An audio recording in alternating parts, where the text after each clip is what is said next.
কেন্দ্ৰত কোনে গঠন কৰিব পৰৱৰ্তী চৰকাৰ? ইণ্ডিয়া এলায়েন্স নে NDA? বিজেপিয়ে কিমানখন আসন পাব? কিমানখন আসন পাব ইণ্ডিয়া এলায়েন্সে?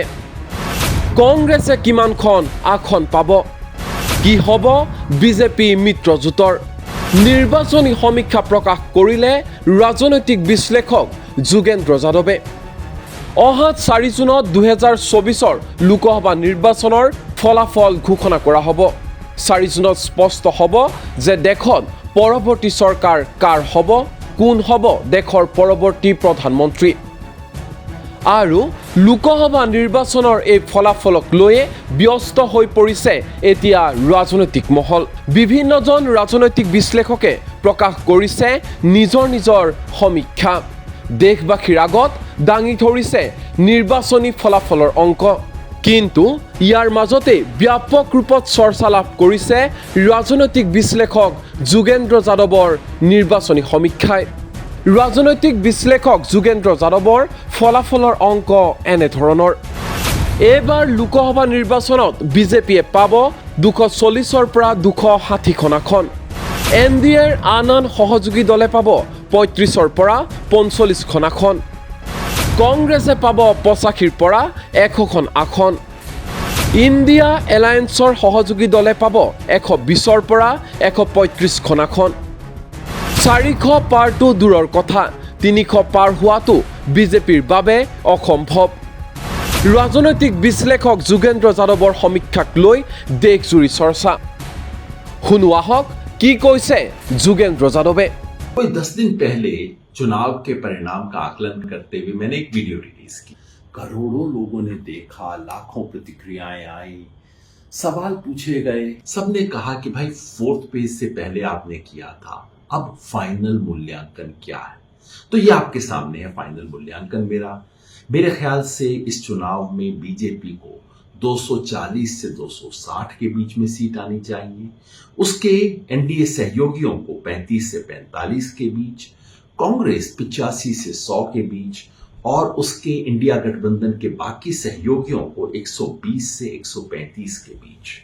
मतलब 400 पार वाली बात तो टोटल हवाई थी। 300 पार करना भी बीजेपी के लिए नामुमकिन होगा। मेरी समझ है कि बीजेपी 272 से नीचे है, 250 के नीचे भी जा सकती है।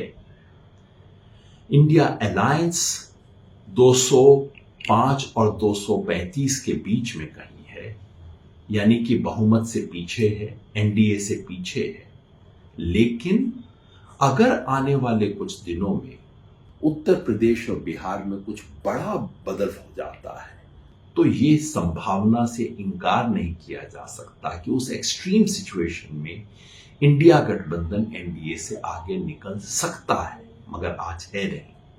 मेरे पास कोई एग्जिट पोल नहीं है, सीधा साधा मोटा जमीनी मूल्यांकन है, लेकिन कहीं कुछ चुभ गई है बात, बहुत सवालों की बौछार हो गई है।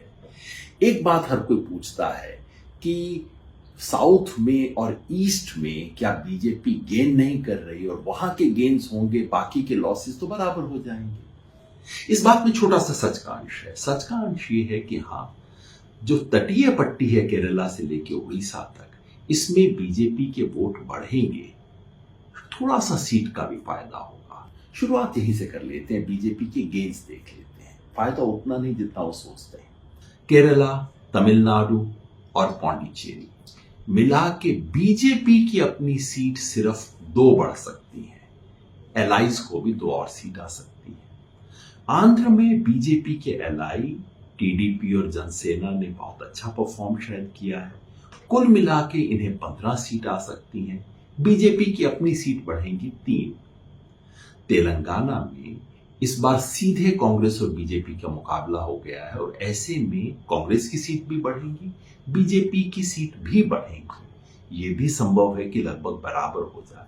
मान लीजिए 4 सीट बीजेपी की और बढ़ गई, पहले ही 4 थी, 8 पे पहुंच गई। उड़ीसा, बीजेपी के पास ऑलरेडी 8 सीटें हैं, 4 सीट और बढ़ सकती हैं। विधानसभा में हारेंगे लेकिन लोकसभा में उनकी परफॉर्मेंस इंप्रूव होगी। कितना फायदा हुआ कुल मिला के? 13 सीट का। अब दक्षिण भारत के बाकी बचे हुए राज्य पे आ जाइए, कर्नाटका। खाली कर्नाटका में बीजेपी को कम से कम 13 सीट का नुकसान है।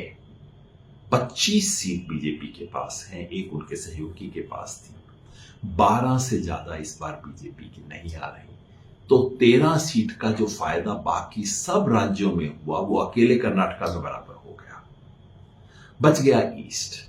बंगाल में दोनों तरह की बहुत रिपोर्ट आई है और काफी देखने के बाद मेरा मोटा मानना है कि बीजेपी जो गिरावट हुई थी उससे उठ के वापस 18 के करीब कहीं आ जाएगी। ना कोई बड़ा गेन, ना कोई बड़ा लॉस। नॉर्थ ईस्ट में पिछली बार बीजेपी ने बहुत अच्छा परफॉर्म किया था, असम और सारे राज्यों में। मोटे तौर पे बीजेपी लगभग वहीं कहीं पे खड़ी है। निष्कर्ष ये है कि पूरे साउथ इंडिया और पूरे ईस्ट इंडिया को मिला दें तो बीजेपी का नफा और नुकसान कट के 0 पे पहुंच जाता है। एलाइज को 15 सीट का फायदा है, उसे एक बार साइड में रख लीजिए, लेकिन बीजेपी की गिनती टैली गिनते वक्त आप ईस्ट इंडिया और साउथ इंडिया को अब एक तरह से भूल सकते हैं। अब देखिए सिर्फ ये जो बाकी इलाका बचा है जहां पिछली बार बीजेपी ने स्वीप किया था, यहां पे बीजेपी की कितनी सीट कम होती है वही उसकी नेशनल टैली में कम होती।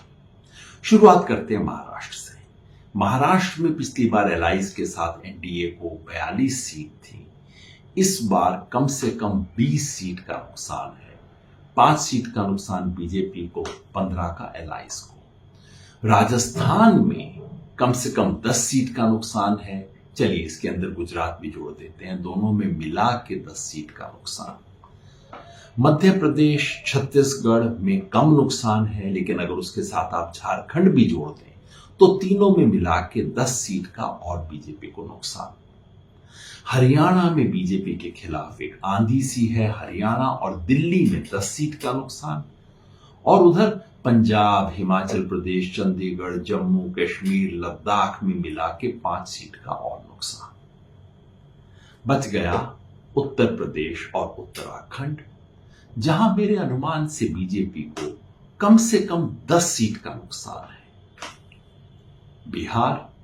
बिहार में बीजेपी और उसके एलाइज को पिछली बार 40 में से 39 सीट थी, कम से कम 15 सीट का नुकसान है। 5 सीट का बीजेपी को, 10 सीट का नुकसान उसके एलाइज को। अब इस सारे को जोड़ के देखते हैं। कुल मिला के बीजेपी को 55 सीट का नुकसान, मतलब पिछली बार 303 से 248, और बीजेपी के सहयोगियों को यहां 25 सीट का नुकसान, लेकिन पहले 15 सीट का फायदा था, तो नेट 10 सीट का नुकसान। इस आधार पे मैं कहता हूं बीजेपी 240 से 260 के बीच में कहीं, और बीजेपी के सहयोगी 35 और 45 के बीच में से कहीं।